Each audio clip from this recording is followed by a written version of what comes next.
Hi guys, this is Shilpa Mittal and this video is for 12th class student।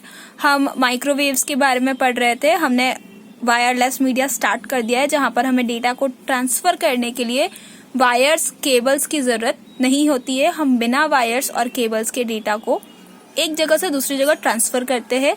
इसके 8 types थे। पहला type था microwave, जिसकी डेफिनेशन और वर्किंग प्रोसेस, जिसे हम हिंदी में कार्य प्रणाली कहते हैं, वो हम पढ़ चुके हैं।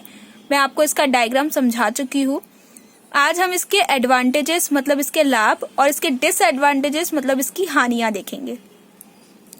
माइक्रोवेव की अगर हम लाभ की बात करें तो पहली चीज तो इसमें आपको पता है कि टावर्स लगते हैं और टावर्स पर एंटीनास को फिट किया जाता है, तो केबल्स के थ्रू इसको कनेक्ट करने की जरूरत नहीं होती है और टावर्स छोटी जगह में लग जाते हैं, तो इससे आपका केबल का खर्चा भी बच जाता है और जो लैंड रिसोर्सेस होते हैं या जमीन का जो एरिया होता है वो भी आपको कम जरूरत पड़ती है उसकी, तो उसकी लागत भी आपकी कम हो जाती है। तो ये केबल के कंपैरिजन में सस्ता पड़ता है। दूसरा, इसके जो लैंड रिसोर्सेस है वो हमें रीजनेबल रेट पर मिल जाते हैं। भूमि लागत जो होती है वो उसकी कम लगती है क्योंकि उसमें जगह कम चाहिए होती है हमें टावर्स लगाने के लिए। अगर हम इसके तीसरे बेनिफिट की बात करें, तकनीकी तौर पे देखें तो ये हाईली ऑपरेटिंग फ्रिक्वेंसी है। दैट मीन्स एक टाइम में ये ज्यादा से ज्यादा इंफॉर्मेशन कलेक्ट करके एक एंटीना से दूसरे एंटीना पर भेज सकता है। मतलब कम समय में ये ज्यादा से ज्यादा मात्रा में इंफॉर्मेशन को एक एंटीना से दूसरे एंटीना तक पहुंचा सकता है। इसमें एंटीनास का जो साइज होता है वो छोटा होता है, क्योंकि एंटीना का साइज छोटा होगा तभी आपका जो एंटीना की दूरी है मतलब सिग्नल्स को की दूरी है वो ज्यादा हो पाएगी। एंटीना आप छोटा यूज करोगे तो उससे सिग्नल की दूरी बढ़ जाएगी कि आप छोटे एंटीना से दूरी तक का सिग्नल भी कैच करवा सकते हो। तो इसमें छोटे एंटीनास की जरूरत पड़ती है क्योंकि उनकी वेवलेंथ हमको ज्यादा चाहिए होती है। छोटे एंटीनास में वेवलेंथ हमको ज्यादा चाहिए होती है, इसलिए हम उसमें छोटे एंटीनास का यूज करते हैं जो कंपैरेटिवली सस्ते आते हैं। अगर हम इसकी दूसरे स्ट्रेंथ की बात करें तो टावर्स के थ्रू एक एंटीना से दूसरे एंटीना पर इंफॉर्मेशन सेंड करना ओवर द सीज भी बहुत आसान है। मतलब महासागरों के ऊपर भी आप टावर्स को कंस्ट्रक्ट करके एक एंटीना को एक सिग्नल्स को दूसरे एंटीना दूसरे सिग्नल्स तक पहुंचा सकते हो।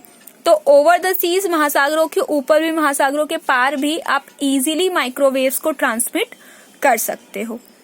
तो ये तो इसके बेनिफिट्स हुए, लाभ हुए कि माइक्रोवेव सस्ता होता है, इसमें भूमि की जरूरत हमें कम पड़ती है, ये एक टाइम में ज्यादा से ज्यादा इंफॉर्मेशन को ले जाता है, ट्रांसफर कर देता है। छोटे एंटीनास की जरूरत पड़ती है क्योंकि वेवलेंथ हमें ज्यादा चाहिए होती है।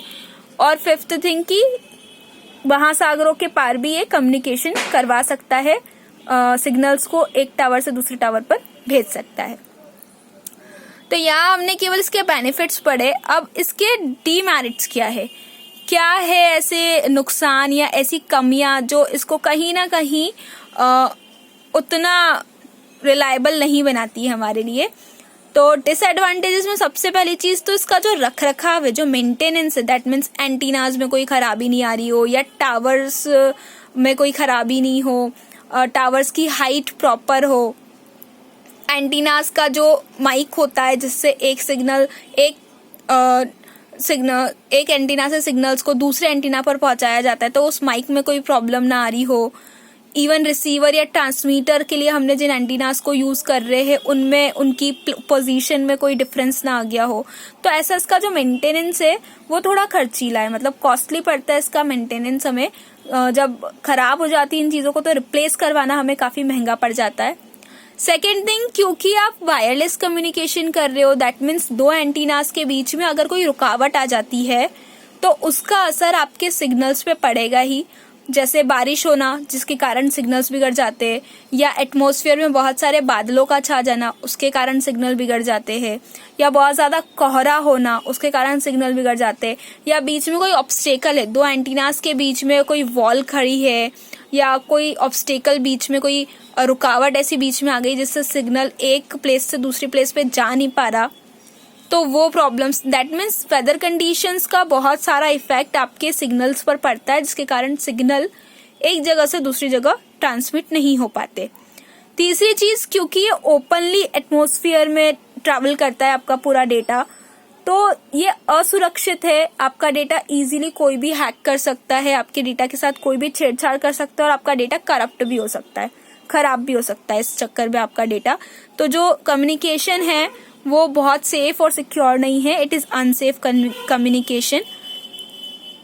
और क्योंकि सिग्नल्स आते हैं, जैसे कि लाइट बीम आती है, सूरज से लाइट बीम किसी एक सरफेस से टकराकर रिफ्लेक्ट हो जाती है, परावर्तित हो जाती है, उसी तरह ये सिग्नल भी पानी वाली सरफेसेस या कोई मेटेलिक सरफेसेस होती है उससे टकराकर किसी और ही डायरेक्शन में चले जाते, दूसरे रिसीवर एंटीना तक नहीं पहुंचते। तो ये जो फ्लैट सरफेसेस होती है ये इनके सिग्नल्स को डाइवर्ट कर देती है, अलग डायरेक्शन में रिफ्लेक्ट कर देती है, जिसकी वजह से सिग्नल प्रॉपरली रिसीवर तक पहुंच नहीं पाता है और हमें कोई पिक्चर क्लियर हो नहीं पाती है, हम किसी भी तरह के सिग्नल को डिकोड नहीं कर पाते। तो ये इसके डिसएडवांटेजेस थे। यहाँ हमारा माइक्रोवेव का टॉपिक खत्म हुआ।